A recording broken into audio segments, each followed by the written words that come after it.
सत श्री अकाल जी सारिਆਂ ਨੂੰ। मैं मनदीप कौर अपनी पोइट्री पेज के उपर आप सब का बहुत बहुत स्वागत करती हाँ।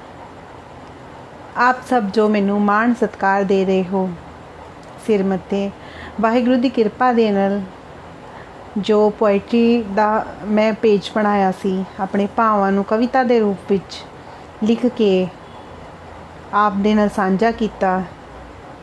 बहुत चंगा लगता है जदों आप मान सत्कार दिंदे हो।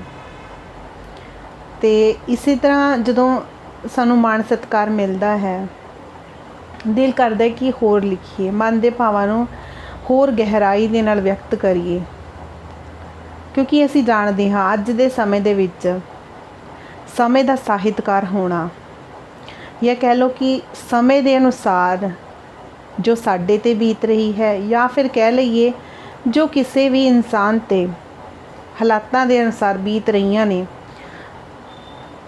उन्होंने एक कविता के रूप विच उन्हां भावां नूं व्यक्त करना, सब तक पहुँचाना ही कविता है। और एक मैं ज़रूर एक गल कहना चाहांगी, समय का साहित्यकार होना बहुत ज़्यादा ज़रूरी है, क्योंकि अक्सर जदों असी आपां सारे भी हिस्टरी पढ़ते हैं है ना, तो किते न किते मन दे विच ये चीज़ आती है कि जो हिस्टरी लिख रहा है, इतिहास लिख रहा है, जे वो सही लिखे तां ही आने वाले भविख दे विच लोकां तक सही जानकारी पहुँचती है, चाहे वो किसी भी पक्ष किसी भी खेतर दी होवे। ते मैं अज एक कविता लेके आप सब दे रूबरू हुई हाँ। आस करती हाँ आप सब नूं चंगी लगेगी। जो भी आपदे विचार ने ज़रूर देना, पर एक मेरी हमेशा बेनती रहती है मान सत्कार और शब्दों का खास ध्यान देना, क्योंकि देखो असी एक परिवार दे विच रहंदे हाँ, और मैं हमेशा जो मेरा पोइट्री पेज कह लो इन्हूं एक परिवार ही मानती हाँ। साडा समाज भी एक परिवार है। परिवार की शुरुआत हमेशा ये नहीं होंदा कि घर तो होंदी है, घर दे विच असीं सिर्फ 2 3 4 जी न्यूक्लीयर फैमिली होवांगे या फिर जॉइंट फैमिलीज़ होणगियां, पर जिवें जिवें वड्डे हुंदे आ साडा दायरा वधदा है, हौली हौली महल्ला, हौली हौली समाज, हौली हौली ज़िला, पिंड, शहर, देश, ये साडा परिवार हुंदा है। तो परिवार दे विच असीं एक दूजे के दुख सुख का भी ध्यान रखना है, साथ देना है, क्योंकि कहते हैं इंसानियत सब तो वड्डा धर्म है। तो मैं ज़्यादा समा नहीं लैंदी, आप सब दे नाल अपनी कविता सांझी करना चाहांगी। एक धी है अपने मन के भावां नूं स्पष्ट कर रही है, बयान कर रही है। सब ने कह दिता है ए जाई बेगानी है, जिस घर ने जम्मी सी उन्हें कर दिती पराई है।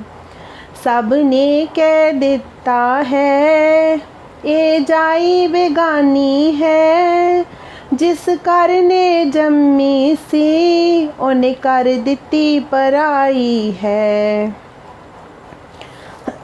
इत्थे पेके की गल आती है। बेशक बहुत चीज़ां बहुत हालातां दे विच चीज़ां बदल जांदियां ने। अगे वधदे हाँ। जो मिलिया नवा ठिकाना है कि ओ अपना है, जिस सोहरे घर गई सी उन्हें कहा पराई है। जो मिलिया नवा ठिकाना है कि ओ अपना है, जिस सोहरे घर गई सी उन्हें कहा पराई है। किनू कहा मैं अपना कर, किनू कहा बेगाना है, किनू कहा मैं अपना कर, किनू कहा बेगाना है। तरती दी जाई मैं मुड़ विच तरत समाई मैं, तरती दी जाई मैं मुड़ विच तरत समाई मैं वारिस हाँ देंदी एक धी नहीं जाई मैं वारस हाँ देन दी, एक धी नहीं जाई मैं, दिल दी दिल विच रख दी, मैं अपनी मार मुकाई मैं, दिल दी दिल विच रख दी, मैं अपनी मार मुकाई मैं। इत्थे असी हौमे की गल कर रहे हाँ कि किते ना किते असी हौमे तो इलावा एक अपने आप नूं खत्म कर दिंदे हाँ दूजियां ਦੀਆਂ ਇੱਛਾਵਾਂ ਪੂਰੀਆਂ ਕਰਨ ਦੇ ਵਿੱਚ ਜਾਂ ਦੂਜਿਆਂ ਨੂੰ ਸਕੂਨ ਦੇਣ ਦੇ ਵਿੱਚ, ਦੂਜਿਆਂ ਨੂੰ ਉਹਨਾਂ ਦੇ ਸੁਪਨਿਆਂ ਨੂੰ ਸਾਕਾਰ ਕਰਨ ਦੇ ਵਿੱਚ, ਉਹਨਾਂ ਨੂੰ ਅੰਡਰਸਟੈਂਡ, ਉਹਨਾਂ ਨੂੰ ਸਮਝਾਉਣ ਦੇ ਵਿੱਚ ਕਿ ਜੋ ਕੁਝ ਅਸੀਂ ਕਰ ਰਹੇ ਹਾਂ, ਸਾਥ ਦੇ ਰਹੇ ਹਾਂ, ਉਹਨਾਂ ਵਾਸਤੇ ਹੈ।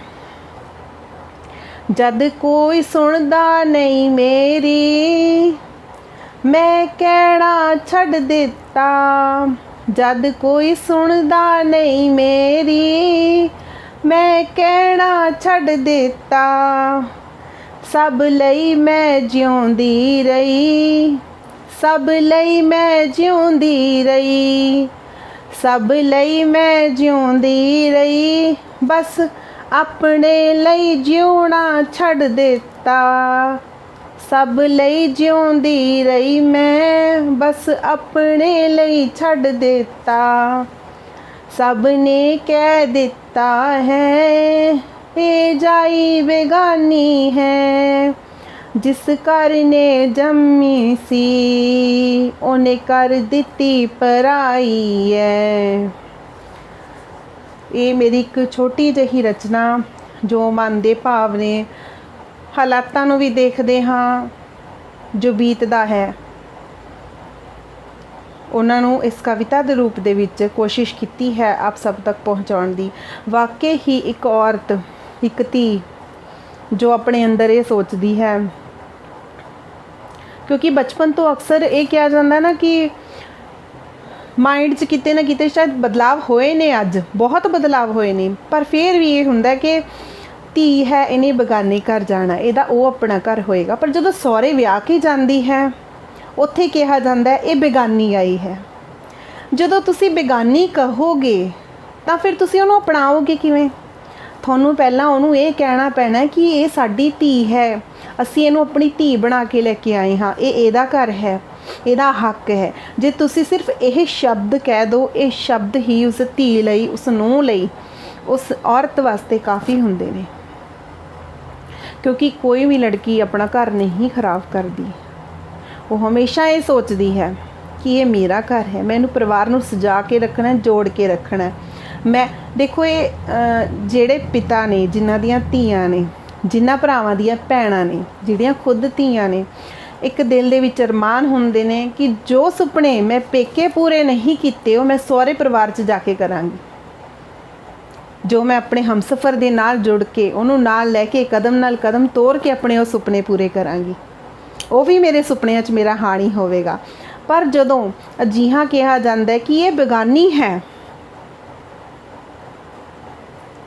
ਸੋਚੋ ਉਹ ਸੁਪਨੇ ਕਿਸ ਤਰ੍ਹਾਂ ਚਕਨਾਚੂਰ ਹੋ ਜਾਂਦੇ ਨੇ, ਦਿਲ ਨੂੰ ਕਿੰਨੀ ਸੱਟ ਲੱਗਦੀ ਹੈ। ਸੋ ਸਾਨੂੰ ਆਪਣੀ ਸੋਚ ਨੂੰ ਬਦਲਣ ਦੇ ਨਾਲ ਨਾਲ ਜ਼ਿੰਦਗੀ ਦੇ ਵਿੱਚ ਇਹਨਾਂ ਚੀਜ਼ਾਂ ਨੂੰ ਅਪਣਾਉਣਾ ਚਾਹੀਦਾ ਹੈ ਕਿ ਅਸੀਂ ਇਸ ਸੋਚ ਨੂੰ ਜ਼ਿੰਦਗੀ ਦੇ ਵਿੱਚ ਅਮਲੀ ਜਾਮਾ ਵੀ ਪਹਿਨਾਈਏ।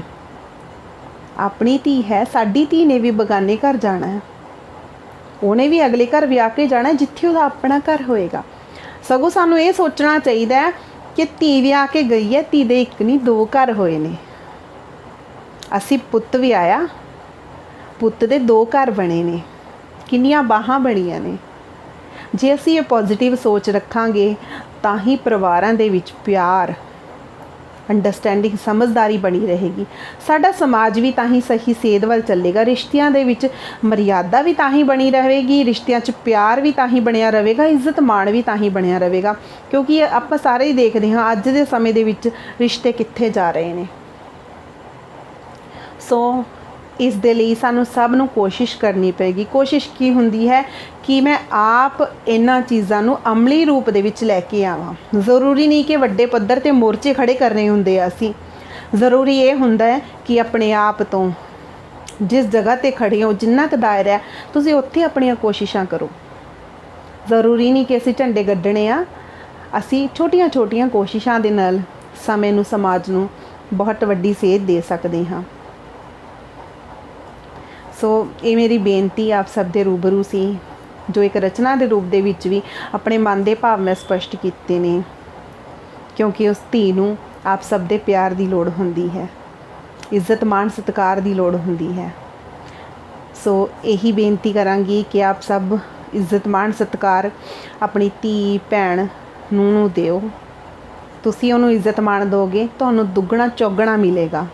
ਕਹਿੰਦੇ ਹੁਣ ਉਹ ਸਮਾਂ ਨਹੀਂ ਰਿਹਾ ਕਿ ਸਵਰਗ ਨਰਕ ਕਿਤੇ ਮਰਨ ਤੋਂ ਬਾਅਦ ਮਿਲਦੇ ਸੀ। ਹੁਣ ਜਿਹੜੇ ਸਵਰਗ ਤੇ ਨਰਕ ਨੇ ਨਾ, ਪਰਮਾਤਮਾ ਕਹਿੰਦੇ ਜਿਵੇਂ ਇਨਸਾਨ ਤੇਜ਼ ਹੋ ਗਿਆ ਉੱਦਾਂ ਹੀ ਪਰਮਾਤਮਾ ਵੀ ਤੇਜ਼ ਹੋ ਗਿਆ।